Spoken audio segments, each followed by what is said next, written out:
We start today with explosive news. Donald Trump's name is now officially in the Epstein files, something Trump denied just days ago. And his own Justice Department is attempting to shut the whole thing down. They are scrambling lawyers to Ghislaine Maxwell's prison to speak to her, and it is all blowing up. Back in May, Attorney General Pam Bondi sat down with Donald Trump, and we now know told him flat out, your name is in the Epstein files multiple times alongside hundreds of other big names. And being in the Epstein files does not automatically mean you did something illegal, as I've been saying for a long time. But we cannot pretend this is nothing.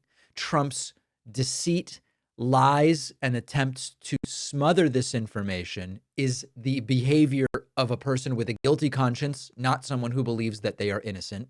And at the same meeting, we now know, thanks to Wall Street Journal reporting, Pam Bondi told Donald Trump the DOJ will not release any more information. There is a cover-up. They all know Trump's name is in the files. They've been lying about it. Now, why is this so politically explosive? Well, the files reportedly contain images of child sexual exploitation. They contain personal information about the victims. And so the public doesn't get to see what's in them, but not even redacted versions, not even versions that tell us who are the perpetrators, not the victims. And just like that, the so-called Epstein client list was locked away for good. But we now know they've been lying. Now, this is Donald Trump just 9 days ago. He was asked, were you briefed by Pam Bondi on the Epstein files? He says, yes. Is your name in them? He says, no. This was a lie. Pam Bondi told him, you are in the files. Video of Donald Trump lying. Attorney General briefed you on the DOJ and FBI review, the findings of that review. The Attorney General briefed you on that. On what? On the DOJ and FBI On what? review. On what subject? Epstein. Okay. On Epstein, of the review of the files. Attorney General Pam Bondi. A very quick briefing. Did she tell you, what did she tell you about the review? And specifically, did she tell you at all that your name appeared in the file? No, she's given us just a very quick briefing. And in terms of the credibility of the different things that they've seen, and I would say that, these files were made up by Comey. They were made up by Obama. They were made up by the Biden, we went through years of that with the Russia hoax. All right. So the question was, were you told you're in the files? He goes, no. What we were told is the files are completely made up. Now, of course, as with Trump, there's always two possibilities. Donald Trump knew he was saying something that wasn't true, or Donald Trump's memory is so bad that he didn't remember. But he did remember being briefed. He's telling the truth about being briefed. He's only lying about whether his name was in the files. So that makes it harder to believe that he simply doesn't remember.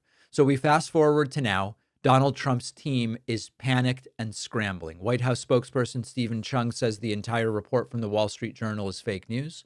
Donald Trump himself says Bondi never told me my name was in the files, but we now know from multiple senior administration officials that that's exactly what went down. At the White House, Pam Bondi showed up. She said, we have these documents. Your name is in them. We're not going to release anything further. They will never see the light of day. Now, meanwhile, the MAGA base is completely melting down because for years, Donald Trump and his allies have been saying, we will expose the global elites tied to Epstein. The narrative was that it is powerful Democrats, a powerful cabal of Democrats. It includes Hillary Clinton. It might even include Barack Obama, Hollywood, whatever, right? But now all of a sudden, Trump's in the files are sealed. And so this isn't a contradiction. This isn't a double standard. This is a complete betrayal of the MAGA base. Inside the administration, people are furious. FBI Director Kash Patel, Deputy FBI Director Dan Bongino, reportedly pushing to release more of the files because their credibility is now at stake. They spent years while Biden was president saying if Donald Trump gets in there, you're going to see all those files. He's the transparent guy. Bongino is a conservative media star, podcaster. He's now being trashed by his followers for staying quiet. And there was even a blow-up meeting between him and Bondi where accusations were flying and tempers reportedly were flaring. And all of this has created the biggest backlash that Trump has faced from his base ever in his 10 years in the political world. The same people who put up giant projections across from the White House demanding the release of the Epstein files when Biden was president, and they believed Trump would do it. And now the files are sealed, and Trump is on record saying, make the story go away. Yesterday, we covered Trump saying, anytime you're asked about Epstein, you should say, Obama did treason. He was sedacious, as Donald Trump wrongly said, seditious. And so Trump and his own administration are the obstacle to the transparency that was promised. They're not pursuing justice. They're not shining a light on abusers. They're just trying to make it go away. So the big news number one, and there's a lot of big news we'll get to in a moment. The big news number one, Trump's name is in the Epstein files. He was told that, and the DOJ is colluding with Trump to seal it and smother it so it never sees the light of day. Part two of the scandal, they're going to talk to Ghislaine Maxwell. Trump is sending his team. Let's talk about that next. These days, sadly, it's less a question of if your personal information will be leaked. It's more a question of when will it happen. And this is why I use Aura. Our sponsor, Aura, monitors the dark web, your financial accounts, your credit, and will let you know with real-time alerts if any of your personal information has been exposed or if someone tries to use it to steal your identity. Could be your social, could be bank logins, your credit file. Aura keeps an eye on all of it 24/7 so you're not blindsided by fraud.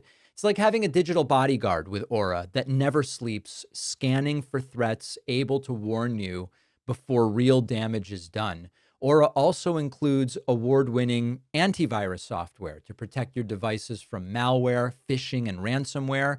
And Aura also gives you a secure password manager, US-based support that's always available, and up to $5 million in identity theft insurance if the worst were to happen.